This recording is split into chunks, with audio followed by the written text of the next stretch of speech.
요한복음 4장 23절 같이 읽습니다. 시작. 아버지께 참으로 예배하는 자들은 신령과 진정으로 예배할 때가 오나니 곧 이때라. 아버지께서는 이렇게 자기에게 예배하는 자들을 찾으시느니라. 다시 이사야 43장 21절 시작. 이 백성은 내가 나를 위하여 지었나니 나를 찬송하게 하려 함이니라. 아멘. 제가 이렇게 이제 성장을 했지만은 어렸을 때 명절날 큰 집에 모이게 되면 어르신들이 그 손주나 어린 자녀들을 모아놓고 여러분 노래를 시키면서 박장대소하던 기억이 있습니다. 여러분 집에는 안 그랬습니까? 그렇죠. 요즘도 그렇게 합니까? 그래요? 어이구, 그런 집은 아주 좋은 집이에요. 내가 알기로는. 근데 손주들 할아버지 모이지도 않아요, 요즘은. 그 후는 어떻습니까, 여러분? 그 후는 아이들이 노래하고 손뼉을 치고 그 후가 있지 않습니까? 어른들은 아이들 부축에 노래를 시킵니다. 그러면 빼는 아이들도 있었고, 노래를 잘하는 아이들은 기가 막히게 자기가 한 곡씩 뽑고 앵콜을 또 받아줍니다. 그리고 어른들은 주머니에서 용돈을 꺼내줍니다. 노래를 잘 부르건 못 부르건 안 부르건 그 있는 주위에 있는 아이들에게 모두 다 용돈을 수여합니다. 거기에는 특별히 차이가 없습니다. 그렇지 않습니까? 노래란 걸 통하여서 어른들은 서로 가족과 우리가 핏줄이라는 것을 교감하고 용돈을 주시려고 아이들에게 노래를 시킨 것입니다. 그 아이들이 과연 노래를 잘해서 노래를 부르게 한 것입니까? 절대로 아닙니다. 그죠? 보기만 해도 사랑스러운 아이들, 뭔가 혜택을 주려고 하는데, 그러니까 뭔가 조건을 달아야 되겠다. 그런 어른의 계산들이 있습니다. 여러분, 그런 여러분의 기억과 동시에 지금 요한복음 4장 23절을 한번 보시기 바랍니다. 하나님께서는 신령과 진정으로 예배하는 자들을 찾으신다는데, 그리고 이사야 43장 21절, 이 백성은 내가 나를 위하여 지었나니 나를 찬송하게 하려고 만드셨다고 하는데, 과연 하나님께서 우리에게 명령한 찬송하게 하고 예배하게 하고 이 모든 것들은 누구를 위한 것이라고 생각하십니까? 물론 표면적으로 방금 읽은 말씀은 하나님께서 하나님을 위하여 명령하신 겁니다. 문장상으로는 그렇죠. 그렇습니다만 저는 그렇게 설교를 못하겠어요. 하나님 마음을 깊게 묵상하고 들어가면 이것이 우리를 위해서 준비한 어떤 것이 있기 때문에 우리가 찬송하고 예배의 형태로 나오는 것입니다. 아멘 하십니까? 네. 그러므로 우리가 예배드리며 찬송 부른다는 것은 이 시간은 우리가 사랑받는 시간입니다. 우리는 예배를 당연히 피조물로서 하나님께 헌신하는 모습으로 인식을 하고 있습니다. 너무나 당연한 거죠. 거의 대부분 설교는 이렇게 나갑니다. 우리가 피조물로서 하나님께 예배드림이 너무나 당연하다. 그건 뭐 저도 반대할 의사가 전혀 없습니다. 저희 아이들 4명이 똑같은 학교와 똑같은 대학까지 3명이 똑같은 대학까지 나오고 고등학교까지는 몽탕 4명이 또 똑같은 학교를 나왔습니다. 그런데 초등학교부터 그 학교에 무슨 특징이 있냐면 한 학기에 한 번씩 1년에 2번씩 밴드 콘서트를 합니다. 노래를 잘하든 못하든 악기를 가지고 초등학교는 무조건 악기입니다. 필이 비슷한 거 뭐 있죠? 그거 뭐예요? 예? 리코더. 그렇게 멋있는 걸 가지고 초등학생들 하다가 다 부셔먹죠. 리코더인가요? 그걸 가지고 이제 한 4학년 정도 되면 합주를 합니다. 그런데요, 그 합주를 할 때 부모들은 어떤지 아세요? 부모들이 진짜 구름대 같이, 속된 말로 개떼 같이 모여요. 그 앞에 자리를 선점하려고 그 자기 아들이 잘 보이고 딸이 잘 보이는 곳으로 카메라를 들이대려고 우르르 몰려듭니다. 그런데 실상 그 합주를 시작하면 그 소리가 상년자들이 처음으로 내는 악기 소리가 좋겠습니까? 아니에요. 완전 그것도 개판 5분 전이에요.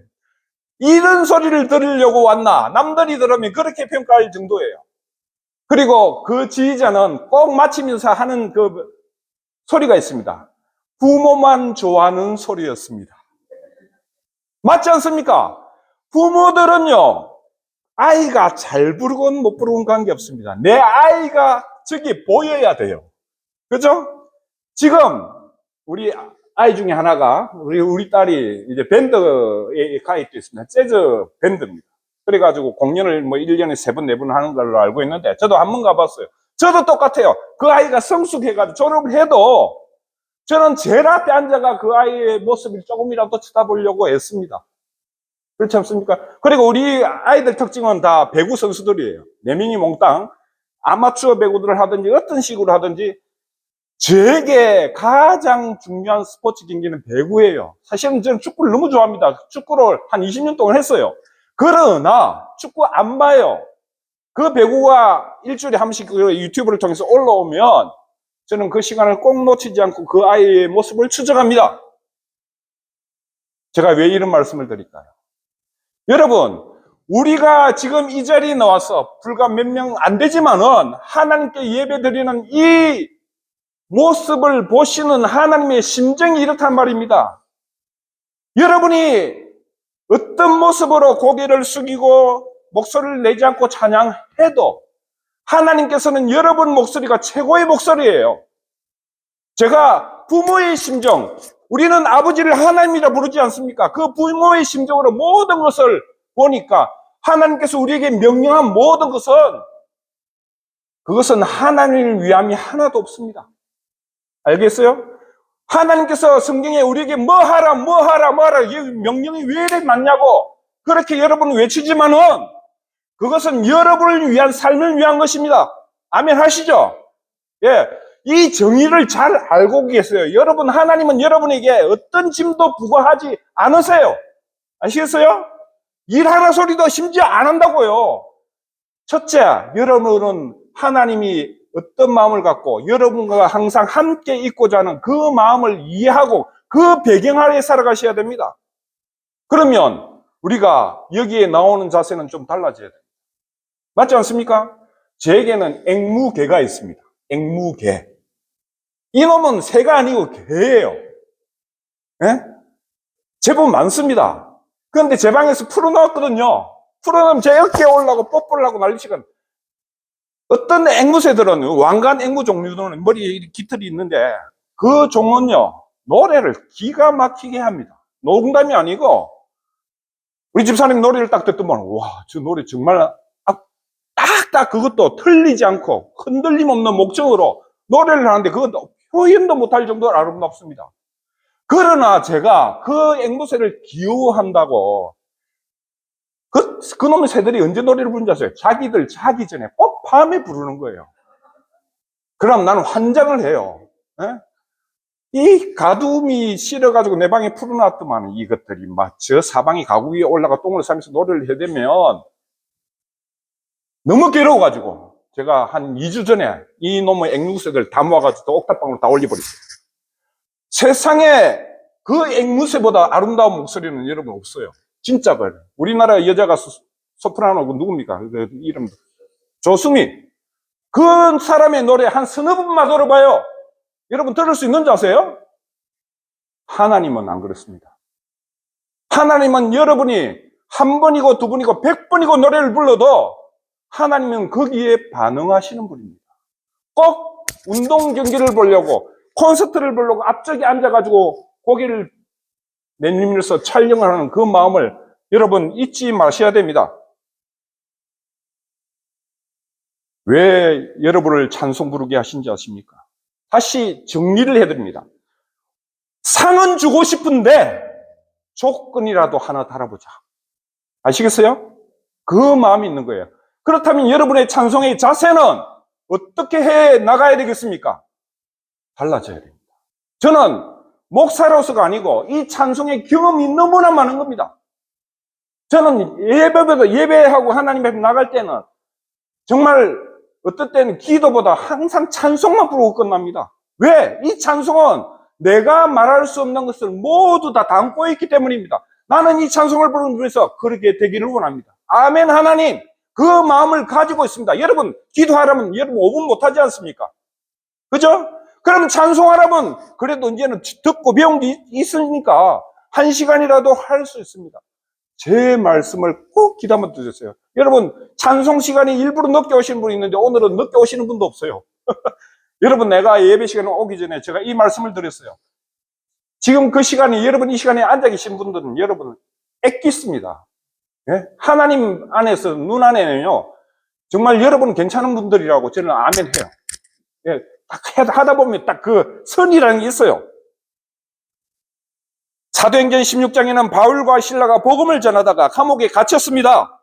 그 둘은 밤에 감옥에 갇히고 착고가 쳐지고 쇠고랑이 쳐져가지고 꼼짝도 못하는 영어의 몸이 되었는데 그들은 밤새 기도와 찬송을 했습니다.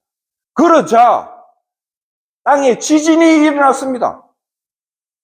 그래서 땅속에 파묻혀 있던 그 착고가 풀려버렸어요. 그 뒤로 바울은 땅을 흔드는 자라고 성경에 나타납니다. 그 말은 땅을 뒤엎는 자라고 영어가 표현됐는데 지진을 일으키는 자의 뜻입니다. 어떤 것이 그 결과를 만들었다고요? 여러분, 찬송의 결과입니다. 찬송은 평가저하되어 있어요. 기도 강조하죠. 말씀 강조하지만 찬송은 대충 합니다. 그렇지 않아요. 어떤 것도 이 세 가지 중에 어떤 것도 잘난 것도 없고 다 너무나 중요한데 찬송이 오히려 접근하기가 제일 쉬운 겁니다. 찬송을 들으세요. 집안에 찬송을 키워넣으세요. 저는 귀신을 쫓아낼 때 병을 고칠 때도 항상 그겁니다. 찬송을 부르십시오. 가장 근본적으로 마귀가 제일 싫어하는 건 찬송하는 사람 앞에 못 다갔습니다. 그 성경의 예가 다윗입니다. 구약의 다윗은 사울 첫째 왕 그거에 쫓겨다니다가 인생을 아주 허비한 것 같습니다. 그런데 그 사울이 귀신 들렸을 때에 그가 하프로 찬송을 부르자 악신이 떠나갑니다. 이것은 다윗에게만 있는 역사가 아닙니다. 저에게도 수도 없이 일어난 역사입니다. 저는 두려울 때도 그냥 찬송합니다. 두려우면 기도도 못해요. 아시겠어요? 여러분 아픈 일이 없겠어요? 주일날 이렇게 멋있게 입고 나오시지만은 생으로 돌아가면 속상한 일 얼마나 많습니다. 아이들 말 안 듣죠? 제대로 되는 거 없죠? 그냥 내려놓으세요. 짐을 내려놓고 하나님께 나아가세요. 그러면 하나님이 큰 평안의 선물을 여러분에게 주십니다. 저는 지난주 친척 장례식에 위해서 대구에 내려갔습니다. 몇십 년 만에 만나는 사촌 조카들이 있습니다. 그 중에 제 사촌 하나는 미국에서 목회자 사모입니다. 그런데 이 아이는, 제 동생이니 이 아이로 합시다. 이 아이는 사모로서 이중적인 직업인데 작곡가입니다. 그래서 이 아이가 작사한 것이 한국 대형구의 성가로 많이 불리고 있어요. 그래서 내가 그래 말했습니다. 내가 네 별명을 지어줄게. 목회 참 미국의 척박한 땅에서 목회하는데 그 아이도 얼굴이 완전히, 내가 그랬어요. 네 세상 말로 네 얼굴은 신성같이 보인다 했어요. 얼마나 하나님께서 삶아놨는지, 인간의 용광로에서 삶아놨는지, 이 아이는 막 콕 찔러도 가만히 있을 그런 아이의 얼굴, 정말 아름다운 얼굴이었어요. 내가 놀래가지고, 니는 어떻게 살았는지 내가 보인다. 그러니까 고개 끄덕끄덕 하더라고. 그리고 힘을 줬습니다. 니는 그냥 작사, 작곡이 아니야. 너는 무기 제조업자다 했어요. 영적인 세상의 전투 속에서 너는 하나님의 무기를 만드는 업자다. 너의 찬송을 부르는 그 수많은 사람들이 있지 않느냐? 힘을 내라. 너무 큰 힘을 얻더라고요. 그녀는 무기 제조업자지만은 여러분은 무기를 든 자예요. 찬송이라는 무기를 가진 자입니다. 성경에는 오늘 이 주일, 예배드리는 주일, 구약에는 안식일이었습니다. 창세기 2장 3절에는 여섯째 날까지 모든 창조를 마치신 하나님이 잘 들으세요. 제7일에 안식을 명령하시고 그날에 복 주시고 거룩하게 하셨다고 합니다. 이날은요, 여러분이 하던 일을 올 스톱 하시고 무슨 날이라고요? 복 받는 날이고 하나님께서 여러분을 거룩하게 입히시는 그 힘을 얻는 날입니다. 특별히 그렇게 이 날을 말씀하고 있다는 것입니다. 토요일이 안식일이 아니고 아니었냐고요? 그거 율법이 아닙니까? 아니에요. 율법이 다 폐기된 게 아니고요. 율법은 세 가지로 분류돼요. 폐기된 율법, 주로 의식법입니다. 뭐 어떻게 제사를 드리고 주일에는 몇 그릇만 걷고 뭐 이렇게 이상한 율법들 있죠. 그건 다 예수 아래 폐기된 율법이에요. 그러나 이 율법은 오히려 발전된 율법도 있는 것이에요. 그 발전된 율법 중에 하나가 안식일을 기억하는데, 그 안식일이 예수께서 금요일 날 돌아가시고 주일 날 부활하심으로 이제 그것이 주일 우리가 예수 믿는 사람들이 모이는 일요일이 됐던 것입니다. 아시겠어요? 그건 오히려 발전한 개념입니다. 그렇다고 그 안식일에 명했던 복과 거룩이 이 주일에는 없을까요? 아닙니다. 하나님을 믿으세요. 제발 이날만큼은 여러분의 세상 근심, 뭘 먹고 살까 여러분 계획하는 것, 그건 내려놓으시도 지장 없어요. 저희 때는 심지어 주일날 공부 책 보는 것도 금지됐습니다. 그런 교회들이 많았어요, 옛날에는. 지금 왜? 실제적으로 내 친구 한번 소개해 주신 적 있죠. 서울대 출신인데 그놈은 주일날 책도 안 봤어요. 갈 놈은 다 가요. 왜? 하나님께서 평안케 쉬게 하시고 또 재충전하게 하시는 날로 우리의 인간의 리듬까지 생각하시면서 이 주일을 만드셨기 때문입니다. 여러분, 이 주일은 어떤 날이라고요? 복을 받는 날이고 하나님께서 거룩을 우리에게 씌워주는, 거룩을 입혀주는 날입니다. 그런데 복은 알겠는데, 복은 무엇인지 대충은 알아요. 그런데 거룩은 또 무엇입니까? 거룩은 일반적으로 개념은 이겁니다. 매우 높고 위대하게 되는 것이고 성스럽고 깨끗한 상태를 의미합니다.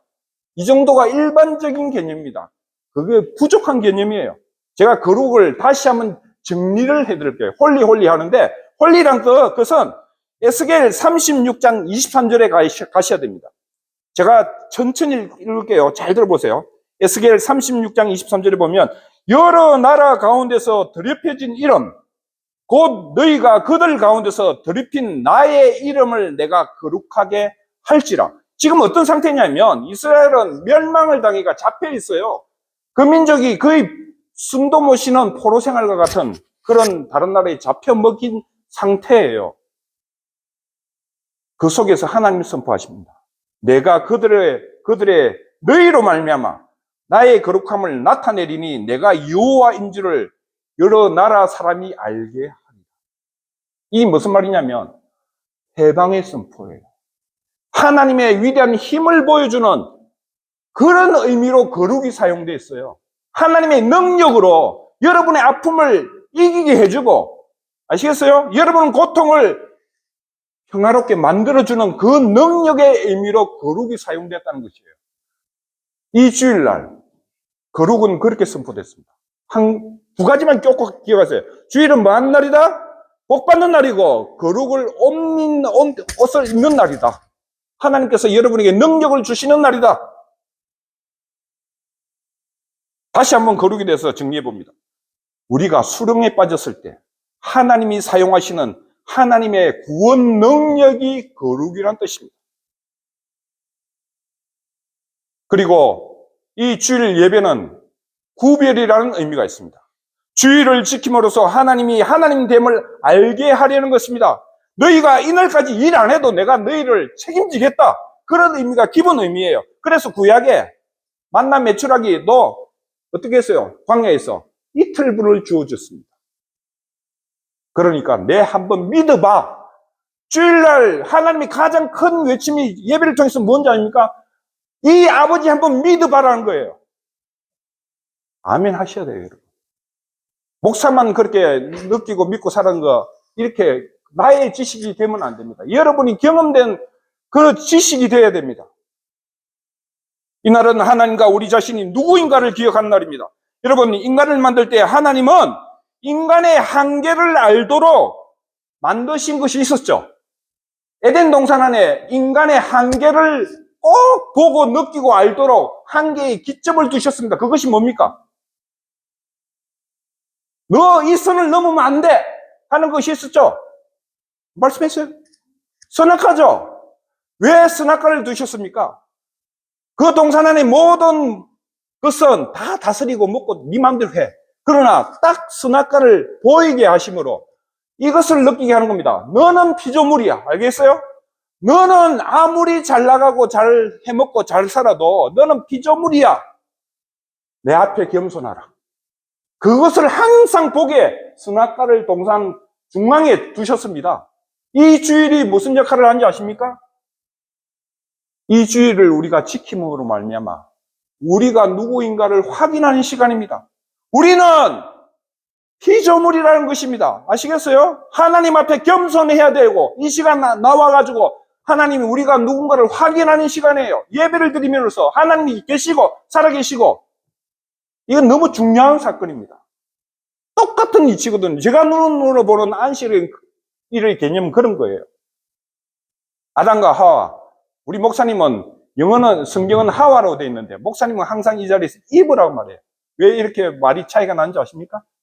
영어식 표현이 이브입니다. 하와는 히브리식 표현입니다.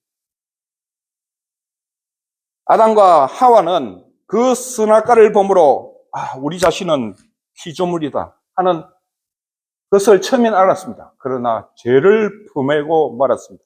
그것을 넘어가 버렸어요.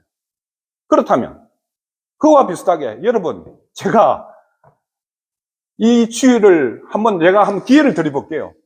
예수의 영이 있는 사람들은요 한 주일에 한 3주만 쉬어봐요. 뒤에서 끈끈하게 막 잡을 팡팡 당깁니다. 이게 정상적인 사람이에요. 성령이 있는 사람들은요 한 3주만 쉬면 어떻게 보면 너무 막 마음이 시큼해지고 마음이 막 갈등이 일어나고 불안해서 살 수가 없어요. 쟤만 그런 겁니까? 안 그래요. 여러분도 성령이 함께 거하는 성진이라는 것입니다.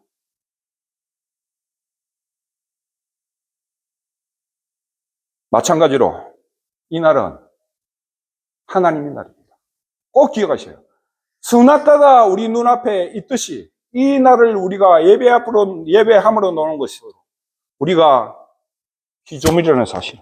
그러나 그냥 피조물이 아니라 복과 거룩을 덧입는 날로 하나님은 이 날을 지정했다는 사실입니다. 여러분, 깡패의 세계는 나와 바리가 있습니다. 나와 바리 말 들어보셨죠? 무슨 뜻인지 아세요? 어이구, 일본어 안 가르쳐줘도 나와 바리가 있다는 거. 여러분을 기억하기 위해서 내가 꺼낸 작업이에요. 나와 바리가 있습니다. 우리의 삶에도 나와 바리가 있습니다. 성경에 보면 시편 16편 6절에 보면 이 말씀이 있습니다. 내게 줄로 재어준 구역은 아름다운 곳에 있으며. 다시 한번 읽어드릴게요. 시편 16편 6절. 내게 줄로 재어준 구역은 아름다운 곳에 있으며. 신앙생활을 잘한다는 것은요, 내가 제 식으로 간단하게 정리할 수 있습니다. 이 나와 바리를 잘 아는 겁니다. 아시겠어요? 하나님의 구역과 나의 구역을 정확하게 알고 하나님이 계심을 믿고 그 선을 넘지 않는 거예요. 그리고 지키라는 것을 지키면 되는 거예요. 우리는 지키는 것이 너무 쉽습니다. 안 그래요? 나와서 하나님 앞에 너희들이 나 앞에 보여라는 것입니다.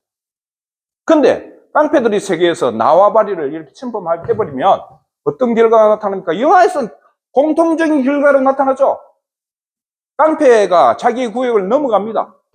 그러면 영화에서는 어떻게 돼요? 아주 간단하게 설명하네. 이거죠, 이거. 죽이고, 찌르고, 쏘고. 인간도 똑같아요. 여러분, 제가 시간을 드릴게요. 이 나와 바리를 한번 넘어가 보세요. 한 3주 놀아보세요. 여러분 속에 어떤 영적인 현상이 일어나냐. 여러분 전쟁과 같은 내가 이런데 내가 이렇게 해서 어떻게 이렇게 살 수 있겠어? 하나님의 영이 임한 사람들은 이런 것이 너무 자연스러운 거예요. 그러다가 바로 돌아옵니다. 어떤 사람은 몇십 년도 방황하다가 돌아오고 그 몇십 년 동안요 얼마나 힘들었는지 몰라요. 공통적인 감정이 있어요. 너무 힘들어가지고 교회 종소리만 듣고 너 울었다.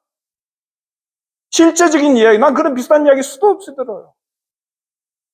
이 주일 예배는 여러분의 나와바리를 기억하는 날입니다. 저희 예를 주일 예배 잘 지켜가지고 저는 목사 되기 전에 수많은 은혜를 받았습니다. 한번 예를 딱 들어볼게요. 제가 젊었을 때 노총각의 기준은 33살이었어요. 근데 32살이 딱 돼가지고 신대원 3학년, 대학원 3학년이 딱 됐습니다. 돈은 없어요. 너무 힘들어요, 인생이. 저는 막 그 방학 때마다 일본 가가지고 그 번 돈으로 매 학기를 살고 이렇게 살아왔거든요. 늘어나는 것은 이렇게 시커먼 얼굴과 팔에 근육밖에 없어요. 지금도 새카맣죠? 예. 자전거 타고 맨날 다니니까 요즘 그래요. 요즘은 뭐 결혼 자체에 관심도 두지 않는 시대에 살고 있지만 저에게는 가정이라는 의미가 완전히 달랐어요. 너무나 가정 속에서 아픔을 이렇게 그 속에서 성장해 왔기 때문에 나는 가정만큼은 정말 기가 막힌 가정을 만들어야 되겠다는 그런 큰 욕심이 있었습니다. 그래서 공부고 뭐고 다 때려쳤어요. 그때부터는 3학년 1학기 가장 중요한 시기에 저녁만 되면 학교 뒷산에 올라가가지고 밤 10시, 12시까지 2시간 동안 결혼 기도만 하고 내려옵니다. 저도 한번 물으면 끝장을 내거든요. 그리고 하나님께 나 이번 연도에 결혼 좀 해야 되겠다고. 나 33살까지는 가기 싫다고. 그렇게 기도하다가 성경을 읽으면서 제 아내가 될 모델을 찾았어요. 성경 속에서 모델을 찾았어요. 제가 이렇게 하는 것은 여러분도 그렇게 이런 모습을 합습을 해봐라는 것입니다. 그런 큰 은혜가 있다는 것입니다. 그것이 창세기 24장에 나오는 리브가 이야기입니다. 리브가. 이 리브가가 누구냐면 아브라함의 자녀 이삭이 장가갈 때가 되었는데 아브라함이 그 종을 불러다가 큰 종을 불러다가 낙타 12마리에 모든 좋은 물건을 실어가 결혼 지참금을 실어가지고 자기 아들 독자 이삭을 위해서 아내를 구하러 나홀의 성에 가게 합니다.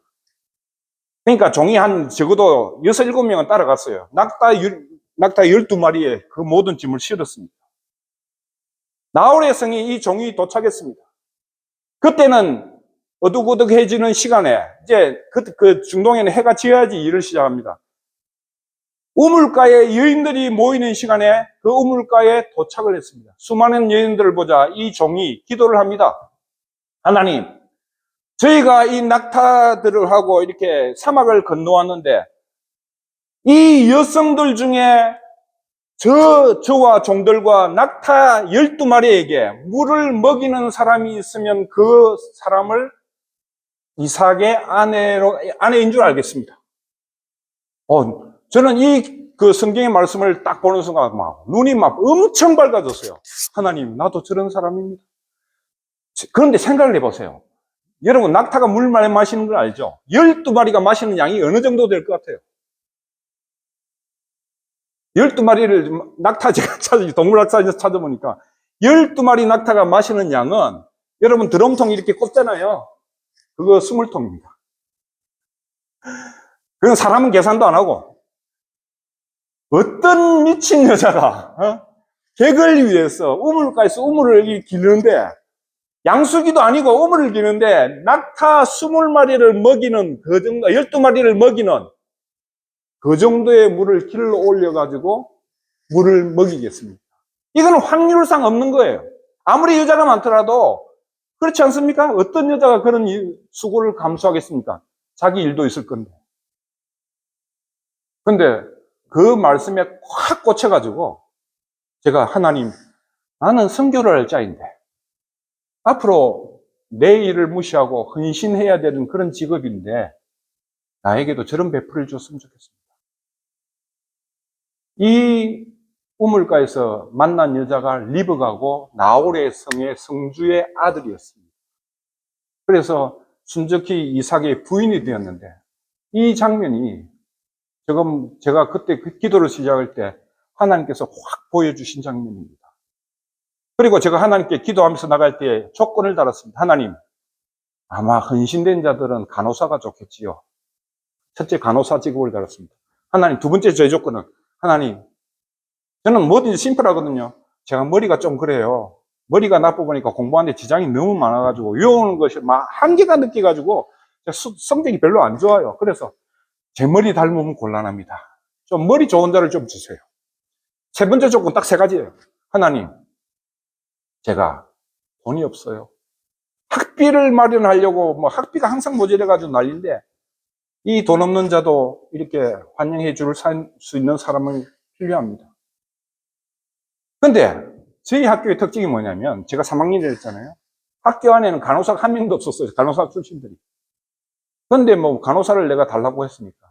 내가 간호사를 달라 하는 것은 의사를 차마 마른 입에도 못 보내겠어요. 내 주제를 알기 때문에 의사를 달라 소리는 못하고 간호사를 했는데 매 학년에 신입생들이 10명 정도 들어와요. 우리 학교는 외국인들이 훨씬 많은 그런 대학원이라 외국인들이 엄청 많은데 그 안에도 간호사가 없었어요. 근데 10명 정도 들어오는데 여성들이 들어오는 것은 한 절반이라 쳐요. 5명 매 학년. 그 중에 나이 든 사람들 선교회 무슨 뭐 단체 뭐 장 이런 사람 2-3명 빼면 실상 여자가 결혼 안 한 여자가 들어오는 건 2-3명이에요. 그런 속에서 간호사 결혼 안 한 여자가 나오기라는 것은 진짜 이 확률과 같은 거예요. 우물가에서 낙타 전부를 물먹일 수 있는 그런 넉넉한 마음을 가진 자를 찾는 이 종과 같은 거죠. 근데 내 기도가 끝나자마자요. 이제 신학기가 됐어요. 오늘 우리 집사람 이야기를 할 수밖에 없는데 나중에 어떻게 깨지든지 이건 뭐 있는 그대로니까 내가 그런 거 빼버리면 내가 간증할 게 없어. 안 그래요? 진짜 이 사람이 들어왔어요. 근데 어떤 일이 있었냐면 우리는 대학원실이 있거든요. 대학원실에 가면 커요. 커가지고 모든 사람 대학원생들 왔다 갔다 해가지고 항상 지저분해. 쓰레기가 항상 책상 위에 있어. 막 가끔 짜증날 정도예요. 어떤 데로 음료수를 흘려놓고 그래. 근데 이 사람이 딱 신입생으로 들어오고 나서 모든 것이 바뀌어버려. 항상 깨끗해. 왜? 간호사였으니까. 쫄다고 가는 사람들 한 일이 청소였어요. 한 2년 동안 청소만 하다가 이 사람이 학교에 들어왔거든요. 아버지한테는 영어 공부하러 간다 하고 거짓말을 하고 오신 거예요. 오신 것도 오늘 말이 높아가요. 그래가지고 오자마자 지저분함을 못 보고 들어오자마자 대학원실을 청소를 하기 시작해요. 칭찬 자자하게 받았죠. 여성들이요. 사회에서 또 선교회 단체에서 장을 하면 청소 안 해요. 너와 나는 동일인데 왜 여자들만 청소하냐. 누가 그렇게 청소를 하고 그래요. 근데 유독 이 사람만 칭찬을 받았어요. 참 꾸준히 하더라고요. 꾸준히. 그래서 아, 저 여자구나 하고 바로 찍었어요. 찍었는데 쫓아다니려니까 이 사람이 하는 말, 들리는 말인 거예요. 나는 사슴 같은 사람을 원했는데 사슴 사냥꾼이 쫓아다닌다. 그 말을 하는 거예요. 기도 많이 했습니다. 금식, 그때 인생의 내 최고의 금식을 맨날 일주일씩 막 밥 안 먹고 공부하고 산에 올라가 기도하고 하나님께 매달 하나님 지치고 육체도 지치고 파김치가 되는 거예요. 나 그때 그 당시 전도사였어요. 그래서 마지막에 공부 때문에 안 되겠어요. 안 그래도 머리가 안 좋은데 심지어 이런 일도 있었어요. 시험이 다가오는데 미국 교수입니다. 한국 교수들한테 이런 부탁을 절대로 안 돼요. 나 미국 교수한테 공부를 안 하고 이래가 마음이 아파가지고 있는데 미국 교수한테 찾아가 교수님 나 이래 하고 여자에 빠져 공부를 못했습니다. 내 시험 좀 연기 좀 해주세요. 웃기는 놈 아니에요. 단체로 시험 치야지 뭐 네 시험 치고 나서 내 혼자 시험 치 한국 교수가도 말도 못해요. 근데 미국 사람들은 이해를 해요. 그럴 수도 있지. 그리고 혼자 시험도 친 적이 있어요. 다행히 누가 정보를 주더라고. 요 문제 나왔다. 알아서 써라. 아이고, 졸업을 해야 되니까. 그리고 이제 정 안 돼가지고 하나님께 마지막에 결단의 시간을 내렸어요. 하나님, 나 이렇게 하다가는 졸업도 못하고 이거 죽도 밥도 안 되는데 내가 내일 주일날 교회 가고 사역을 할 때 우리 담임 목사님이 나에게 무슨 말씀을 하시면 내가 그대로 순종하겠습니다. 서원 기도를 냈어요. 그런데 주일날 설교를 통해서 전도사 이야기를 하는 목사가 어디 있겠어요? 그것도 너무 황당한 제 서원 기도입니다. 근데 주일 아침에 딱 그 교회에 도착해가지고 가면 제일 처음 뭘 하는지 아세요? 우리는 교역자회, 이 부서의 목회자들 있잖아요. 그 목사들이 모이가 예배에 모이가 회의를 합니다. 제가 회의실 문을 딱 열고 들어오니까 우리 담임 목사님 하시는 말 뭔지 아세요? 김호창 전도사 결혼 안 하나? 그게 인사말이었어요. 회의 시간에 문을 열고 들어온 전도사한테 세상에 목사들도 있는데 김호창 전도사 결혼 안 하나? 그래서 내가 회의 시간에 제가 여차에서 쫓아다니는 여자가 있는데 이런 공경을 당하고 있어가지고 내가 실제로 그렇게 기도를 하고 왔습니다 하니까 그 목사님 말씀이 그만둬. 만약에 쫓아다니다가 설사 그렇게 결혼을 하면 나중에 고생을 많이 할 건데 그 고생할 때 원망만 쳐들어. 그만두라는 거예요. 제가 그것을 따랐겠어요? 안 따랐겠어요? 안 따랐다고요? 아니요, 따랐어요. 그 뒤로, 그 다음 주부터는요, 우리 집사람이 가는 곳에 제가 일부러 동선을 다 피해 다녔어요. 이 사람이 이상하다 느꼈죠? 그런데 어떻게 그렇게 다시 만나게 됐냐? 방학이 되었어요. 그러다가 이제, 아이고, 이제, 저 마음도 이제 조금 잠잠해졌죠? 방학이 됐는데, 우리는 방학 때에도 공부를 하러 외국으로 가요. 근데 이 사람이 생각하기를 내가 그 외국으로, 중국으로 가는 선교 여행에 내가 등록을 하면 이 사람이 안 가기로 마음먹었어요. 그리고 내가 등록을 하나 안 하나 그 체크리스트를 보고 있었어요.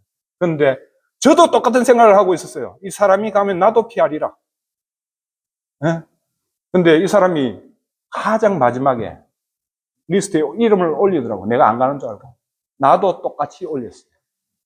그래서 중국에서 우리는 다시 보게 됐죠. 안 볼 수가 없어. 한 열 몇 명이 가는데 그거 같이 생활을 하는데 어떻게 안 보겠어요. 이제는 꼼짝없이 한 4박 5일 같이 지내게 됐죠. 근데 이 사람 마음이 달라졌어요. 중국에서 가까이서 저를 보자. 마지막에 저한테 처음으로 말을 걸기 시작했어요. 어떤 말을 했냐면 내가 물건을 잘 사요. 어떤 세상에 가도 내가 안 쏟고 사는 사람이에요. 그러면 물건을 막 대차게 잘 깎거든요. 네? 그래서 우리 거기 있는 전도사들, 우리 신학생들 물건을 다 이제 딜을 해가 잘 사주니까 이 사람도 보고 내 유행용 가방 한 개 사주세요. 그 말이 처음 말이었어요. 여러분, 그 말이 유행용 가방으로 들린 줄 아세요? 아니에요. 저한테는 달콤한 메시지였어요. 그리고 그해 11월 달에 결혼을 하게 됐어요. 제가 이거 박수 받으려고 한 게 아니고 오해하지 마시라고요. 내 개인 일이 지저분한수들을 왜 이야기하냐면 목사 활용법을 좀 배우시라고요. 목사가 왜 있는 존재인가? 하나님, 예배 전에 여러분 오늘 말씀에 대한 기대를 하고 하나님 오늘 어떤 말씀을 저에게 주시겠습니까? 이런 기대를 하고 이 자리에 나오셔야 돼요. 그래서 집을 떠나기 전에 기도하고 이 자리에 앉아 기도하고 하나님 오늘은 제가 하나님께서 하시는 말씀 어떤 부분이라도 나에게 꼭 하시는 말씀이 있으면 내가 그걸 따르겠다고 결단하는 자리가 예배 시간입니다. 저는요, 제 아들 이름도, 첫째 아들 이름도 여기서 얻었고, 예배를 통해서 얻었고, 그리고 이놈이 예배를 딱 한 번 들었는데 어떤 놈이 될 거라는 것도 내가 그때 얻었어요. 예배 한 번이 그렇게 영향력을 행사합니다. 모든 믿음의 사람들은 하나님께 무릎 한번 꿇는 것으로 인생이 확 바뀌어요. 여러분도 그런 놀라운 일이, 그런 기적이 여러분 삶 속에 분명히 있어요. 그러면 세상에 손해봐도 되고 좀 없어도 되는 거예요. 왜? 하나님의 관계가 그만큼 끈끈하고 나에게는 놀라운 힘으로 역사하기 때문입니다. 거기 날마다 기적을 맛보는 시간입니다. 아시겠어요? 나는 너무 잠을 잘 잔다고 옛날에도 말씀드렸죠. 걱정이 없는 이런 이상한 사람이 어디 있어요? 돈은 한 푼도 없는데. 왜? 내 아버지가 나를 항상 찾으시기 때문입니다. 예배는 놀라운 그런 하나님과의 조우관계, 만나는 관계, 그 속에 무궁한 평안이 있다. 여러분도 그런 하나님과 찬양, 모든 예배 순서가 되기를 축원합니다. 기도하겠습니다. 하나님, 우리가 참 예배하는 것이 어렵습니다. 한 시간을 보내려고 하나님 앞에 나오는 것이 이렇게 힘든 것입니까?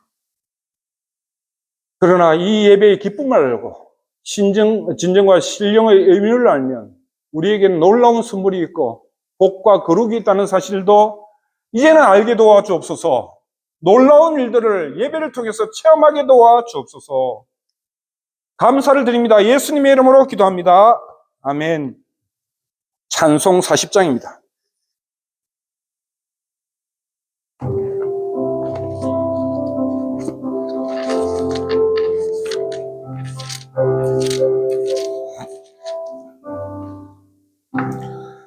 찬송으로 보답할 수 없는 큰 사랑, 주님께 영광 할렐루야. 형제 자매 모두 함께 모여 찬송해. 주님께 영광 할렐루야. 하나님의 자녀여 크게 찬송 부르며 밝고 거룩한 길로 기쁨으로 나아가 주의 보좌 앞으로 속히 들어가겠네. 주님의 영광 할렐루야. 우리 받은 주님 은혜 한량 없도다. 주님께 영광 할렐루야. 기쁜 찬송 부르면서 천국 가겠네. 주님께 영광 할렐루야. 하나님의 자녀여 크게 찬송 부르며 밝고 거룩한 길로 기쁨으로 나아가 주의 보좌 앞으로 속히 들어가겠네. 주님께 영광 할렐루야. 잠시 후에 우리 모두 주를 보겠네. 주님께 영광 할렐루야. 영광스러운 보좌 위에 거룩하신 주, 주님께 영광 할렐루야. 하나님의 자녀여 크게 찬송 부르며 밝고 거룩한 길로 기쁨으로 나아가 주의 보좌 앞으로 속히 들어가겠네. 주님께 영광 할렐루야. 한국 백성 높여서 주님께 영광 할렐루야. 영원토록 주의 공로 찬양하겠네. 주님께 영광 할렐루야. 하나님의 자녀여 크게 찬송 부르며 밝고 거룩한 길로 기쁨으로 나아가 주의 보좌 앞으로 속히 들어가겠네. 주님께 영광 할렐루야.